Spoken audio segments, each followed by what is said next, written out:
Chapter 28. Relation of Dress to Education. In modest apparel, the king's daughter is all glorious within. No education can be complete that does not teach right principles in regard to dress. Without such teaching, the work of education is too often retarded and perverted. Love of dress and devotion to fashion are among the teacher's most formidable rivals and most effective hindrances. Fashion is a mistress that rules with an iron hand. In very many homes, the strength and time and attention of parents and children are absorbed in meeting her demands. The rich are ambitious to outdo one another in conforming to her ever-varying styles. The middle and poorer classes strive to approach the standard set by those supposed to be above them.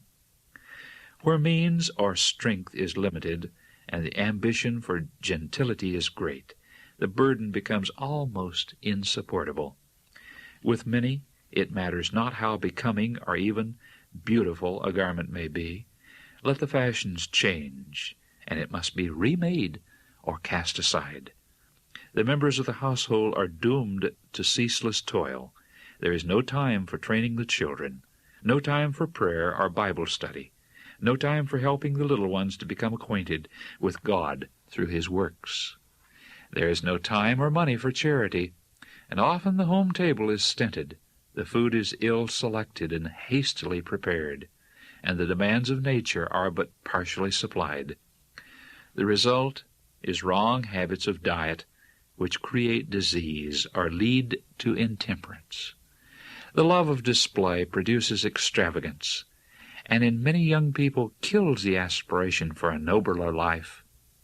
Instead of seeking an education, they early engage in some occupation to earn money for indulging the passion for dress, and through this passion many a young girl is beguiled to ruin.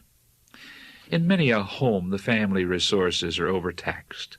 The father, unable to supply the demands of the mother and the children, is tempted to dishonesty, and again dishonor and ruin are the result. Even the day and the services of worship are not exempt from fashion's domination. Rather, they afford opportunity for the greater display of her power. The church is made a parade ground, and the fashions are studied more than the sermon. The poor, unable to meet the demands of custom, stay away from church altogether. The day of rest is spent in idleness, and by the youth often in associations that are demoralizing. At school, the girls are by unsuitable and uncomfortable clothing unfitted either for study or for recreation. Their minds are preoccupied, and the teacher has a difficult task to awaken their interest. For breaking the spell of fashion, the teacher can often find no means more effective than contact with nature. Let pupils taste the delights to be found by river or lake or sea. Let them climb the hills, gaze on the sunset glory, explore the treasures of wood and field.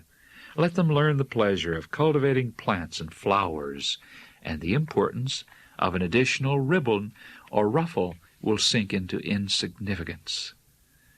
Lead the youth to see that in dress, as in diet, plain living is indispensable to high thinking. Lead them to see how much there is to learn and to do, how precious are the days of youth as a preparation for the life work. Help them to see what treasures there are in the Word of God, in the book of nature, and in the records of noble lives. Let their minds be directed to the suffering which they might relieve.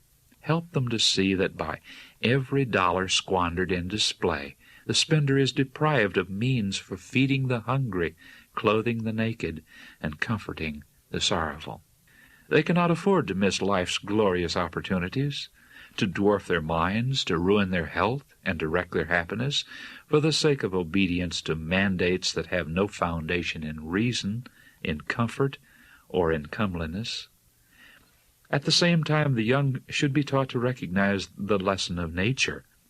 He hath made everything beautiful in its time, Ecclesiastes 3:11, Revised Version.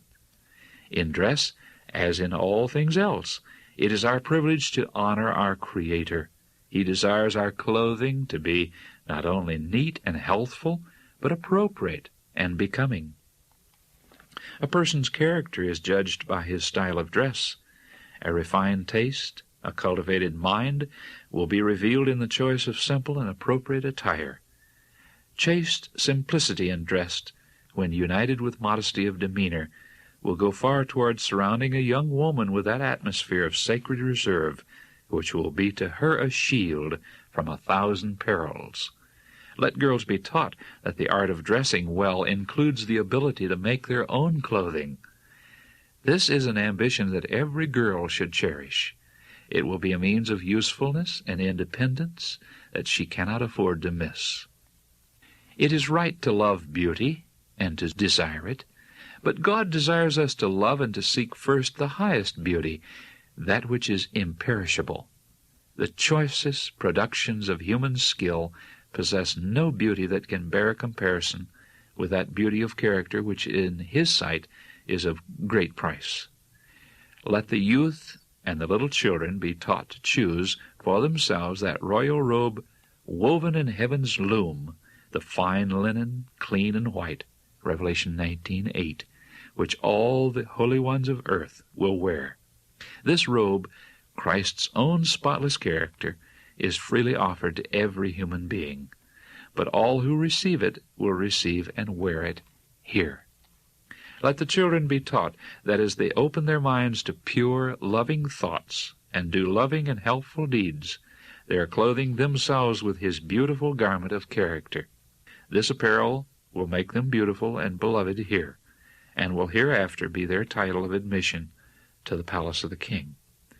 His promise is, "They shall walk with me in white, for they are worthy." Revelation 3:4.